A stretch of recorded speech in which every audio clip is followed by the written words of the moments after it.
This one's for Charlie Kirk. Welcome to part 2 of my deep dive assessment into Follow the Money on TPUSA's financials.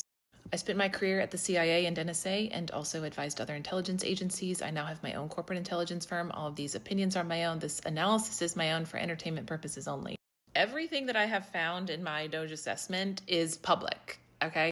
I'm just putting the pieces together and asking the questions because in a lot of this stuff, although it's public, the deeper you dive, the more connections you make, and that's where it really starts to get interesting. And I have found so much.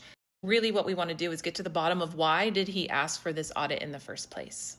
I've done 2 full write-ups so far. You can follow my investigation on my Substack channel. It is free to subscribe. It's not behind a paywall. There are only a few things behind a paywall, so please go over there. We are also number 27 in rising politics, so let's go. All right, if you haven't seen part 1, head over there. But part 2, we're going to look into one of the largest vendors that showed up, see what they're up to. As I'm going through the 990 forms, I see their 2022 filing, this new vendor pop up, Resource One, and it's to the tune of $2.9 million. At this point, I've seen so many vendors that have made me question a lot, so definitely took note of this one. Then I go to 2023 and I see that they're now the #1 vendor to the tune of over $6 million for a printing company. So I was like, why would a nonprofit in Arizona need not only $9 million of printing services, but why would they go to a printing company that's based out of Tulsa, Oklahoma? Why wouldn't they go to a local one? There's tons of big ones in Arizona. And this is where we pull the thread. So I'm like, okay, they're paying $9 million to, or in that year, $6 million, 2023, to a printing company. Let's go to their expenses. Why are we reporting that we're spending $1.3 million? So you spend $6.1 million on a printing company, but you report in your expenses that you're spending $1.3 million on printing. So where's the other $4.8 million? I got pretty pictures for us. Where's the other $4.8 million? Question mark. So I pull the thread. Interestingly enough, when I go on Open Corporates to look at the LLC for Resource One, I see a bunch of different LLCs out of Delaware. Agent addresses are in Delaware, so blah, dead end. But here on the form, they gave us a Tulsa, Oklahoma address. So I look at that address. The address that we just saw, 2800 Apache Street. When I look it up on Open Corporates, we find Worldwide Printing and Distribution. Because Resource One isn't even the company's real name. They're just doing business as Resource One. So if you look it up in filings, you're never going to be able to know who the real daddy is. There were multiple branches under the Worldwide Printing and Distribution. The one that I found the most interesting was this one in North Dakota. We have our little fundraising consultant branch. Why is a printing and distribution company having a fundraising consulting branch? Doing business as Resource One so that it can nestle itself under, nobody's going to look into it and figure it out. This was interesting. It also dissolved in 2025. I'm like, something's not smelling right.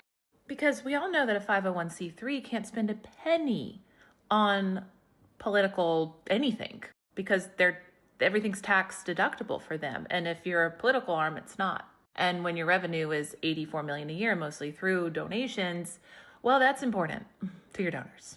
So I was like, and I started digging more. Meet James Moore. He is the CEO of Worldwide Printing and Distribution. He is also the chairman of a group called More DM Group. More DM Group is not a print shop. More DM Group is a $700 million direct mail political conglomerate that brings in over $16 million, according to their FEC filings, from PACs. They have 33 subsidiary companies, and if you go to their website, wearemore.com, you'll see that one of their 4 major service lines is political fundraising.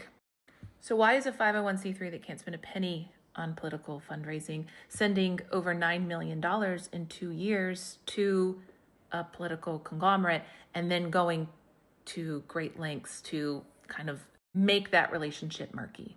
So this $4.8 million that didn't go to printing, that's unaccounted for, but went to a company that is a political powerhouse. You know, TPUSA, don't blame us because y'all aren't good at doing this. Like, you should have someone like me come in, kind of like a pen tester to test your vulnerabilities, to tell you that this is the dumbest shit I've ever seen.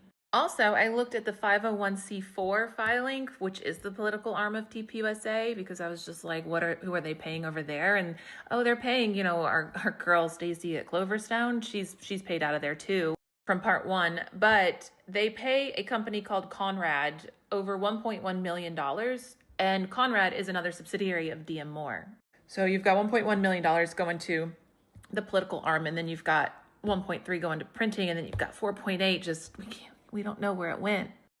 CREW, C-R-E-W, has filed complaints about this, and people could not put the dots together. So I do think that I found something here. All of this is alleged for entertainment purposes only. The fact that the White House put out a "we're not gonna audit them," which is bizarre, really, y'all aren't doing yourself any favors. All right, stay tuned for part 3, guys. I have a lot coming.